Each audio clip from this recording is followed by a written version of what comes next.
Good morning, traders and investors. My name is Roger Scott, and I'm the Senior Strategist for Wealth Press. Today's Tuesday. It's April 5th. The market's going to open up in about an hour and 33 minutes. As you can see here, we are undoing some of the upside exuberance that we saw in the NASDAQ yesterday, where the tech stocks, the consumer discretionary, and communication just went off the charts. Matter of fact, if you look at yesterday, it says today. But remember, the market hasn't opened yet, so this is delayed. This is as of last night. Consumer discretionary, communication services, information technology. The three most speculative sectors rose yesterday. It's a good way to describe them as speculative versus blue chip.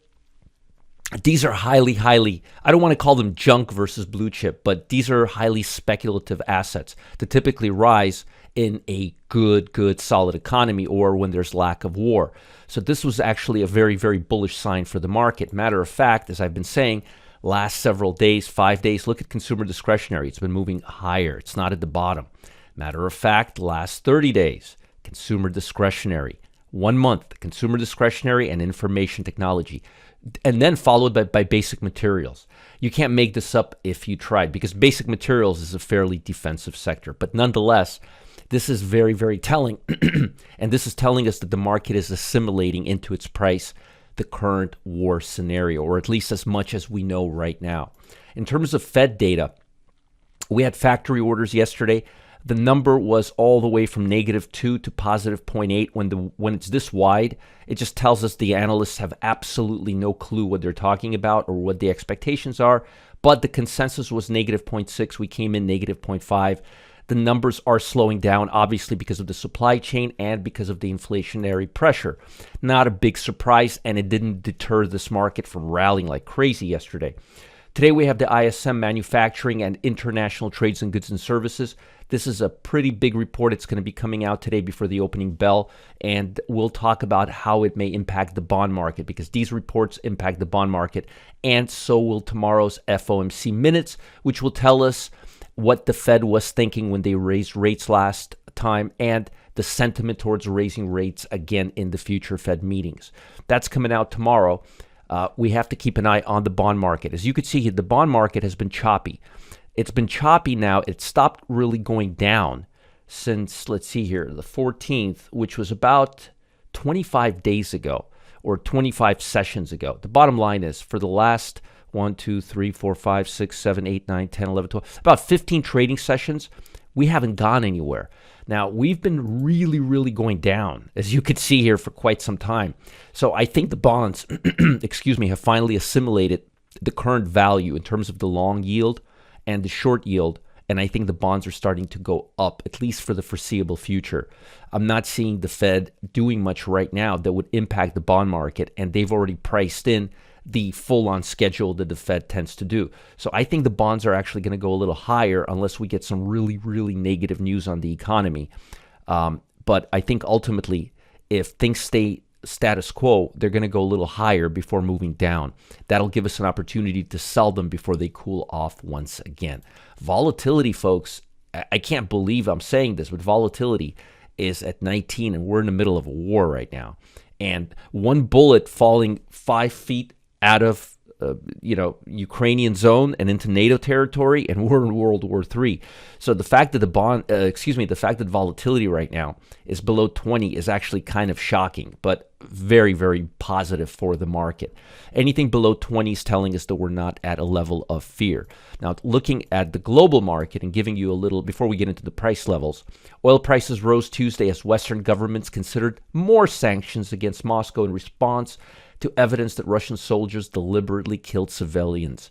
And there is overwhelming evidence that they have been killing civilians, which is not part of the agreement in war. Russia's withdrawal from an area near Ukrainian capital Kyiv led to the discovery of corpses, prompting accusations of war crimes and demand for tougher sanctions. If they have any more tougher sanctions, they're just going to squeeze Moscow.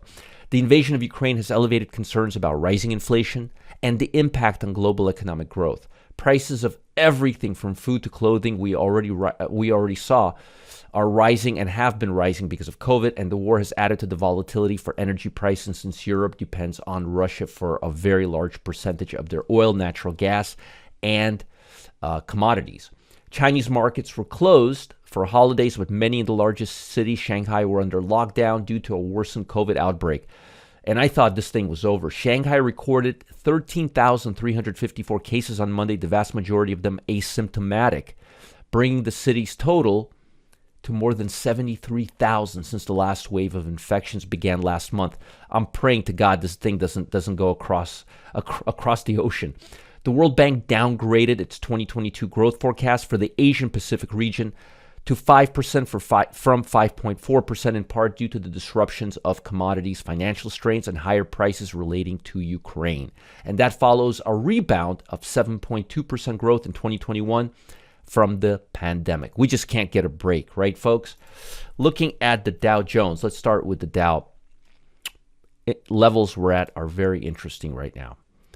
Now, it looks like we're set to open down this morning, but we've been hovering around this line. We haven't been falling down. We've been moving above. So far, we're moving above this resistance, support level, and I like where we're at. And as I predicted, as soon as we break the 200-day moving average, we're going to huff and puff, and then we're going to do it again, and I think we will. I'm looking for us to break above the 200-day moving average again. That would be very, very positive. I think the odds, based on what I'm seeing in the market after this run-up, the odds are high that we're going to consolidate a little bit and then move up again. Maybe go a little bit lower, but then move higher. If you look at the SPY, which is a good balanced index right now, we're already above the 200-day moving average. We're above the 50-day moving average. And if we can take out 462, the next level, and the next level literally is the 473, and then we're back. Isn't it amazing? Look at this. Look at how well the stock market has been performing during this crazy period in our history. I mean, this is amazing. This to me looks like a round top. And notice how the lows are getting lower, not higher. In the old days, before algorithmic trading, the lows would get higher. Now they get lower because algorithmic traders know that we put stop losses around these levels. Let me show you right here. They stop us out, and then the market goes higher. Back in the old days, the lows were either even or a little higher, but now things have completely changed. That's one of the things that algorithmic is trading. The lows get lower instead of the second low getting a little bit higher when we're ready to go higher. That's something I've noticed over the years, something I've paid attention to, and something I've brought to your attention. Now lows are going lower. Looks like we're actually going to go lower, and then we break out. Nonetheless, the fact that we're above the 200-day moving average is very solid. I'd love to see us go up to this resistance level of 460. And if we look at the SPY, which we will right now, you will see that we're right abutting the 200-day moving average, a little bit more upside, and we're above the 200-day moving average on the NASDAQ. And again, look, lows getting lower, but then breaking up higher. I want to see us break nicely above this level right here, the 370.52 level. And on consumer stocks, which were going crazy yesterday, I want to see us break above this level, the 192, 191 level. If we do it this time, I think we'll be in a much better place because we will build a foundation near this current level. Keep in mind, just the last couple of weeks, we went from 160 to 188. In the QQQ, we went from 316 all the way to 370. It's time to consolidate a little bit. It's not easy to go just continuously go up. So the fact that the market's consolidating or pushing back right now is not a surprise at all. Also, keep your eye on semiconductors that are looking good. But I got to say, consumer discretionary stocks are starting to show some upside. And again, I don't think we're going to go all the way down. And the fact that we're going down after going from 238 to 280 is not unreasonable. And I said we would. I said the odds are we're going to consolidate or go down a little bit and then go higher. I still believe that will happen. Now, today is Tuesday. On Tuesday, I always give you the strongest sector, strongest stock, weakest sector, weakest stock. Why don't we do that right now? So the strongest sector right now is the energy sector, and the weakest sector is the communication sector. You guys want to see how well this works? Look at today's April 4th. Let me go back a month. Energy, communication services, March 3rd. Let me go back another month. January 31st, energy, communication services. Let me go back another week. Oh, there we go, December 29th. So all the way from middle of January, the same sectors have been the strongest and the weakest. Can you imagine that?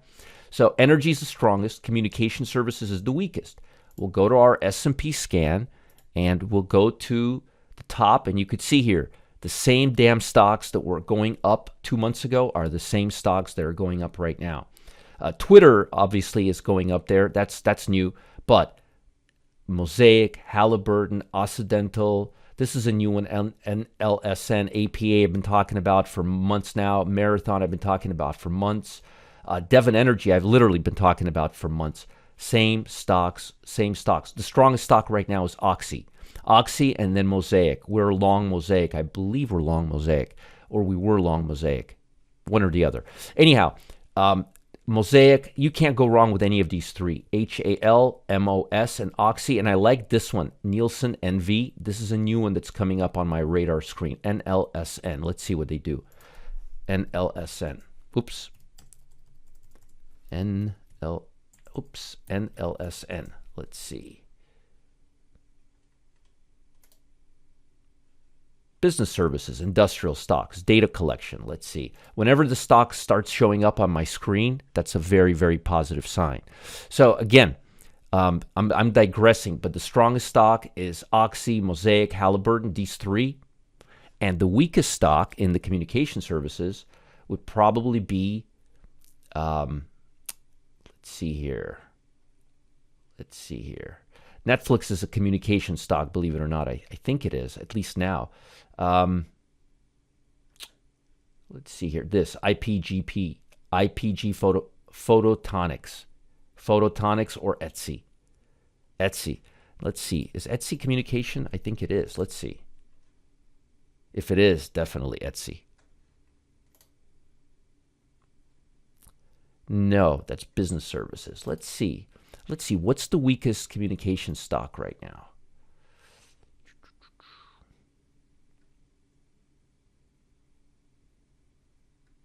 We'll find one right now.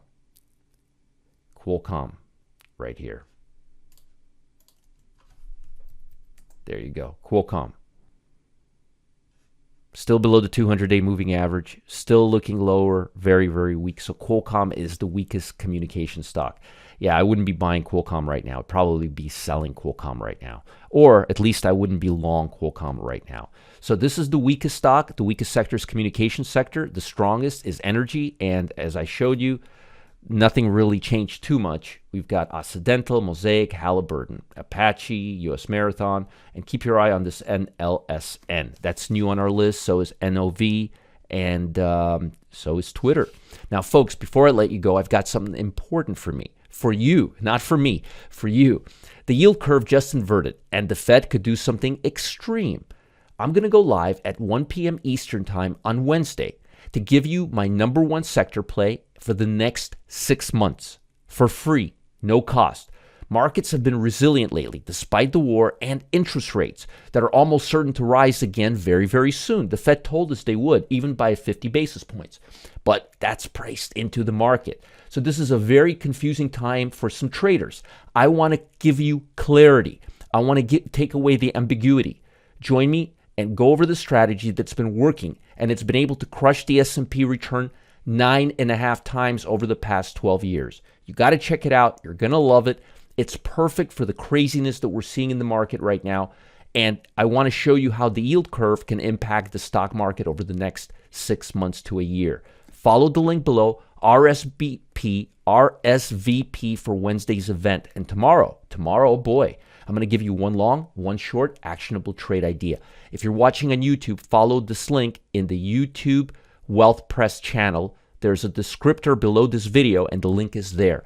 And I hope you send me some emails, some love letters, support@marketgeeks.com. I want to hear from you. Bye, guys. Have a great day, and follow the link below. Tomorrow we got a special event planned at 1 p.m. Eastern Time. Bye. Have a great day.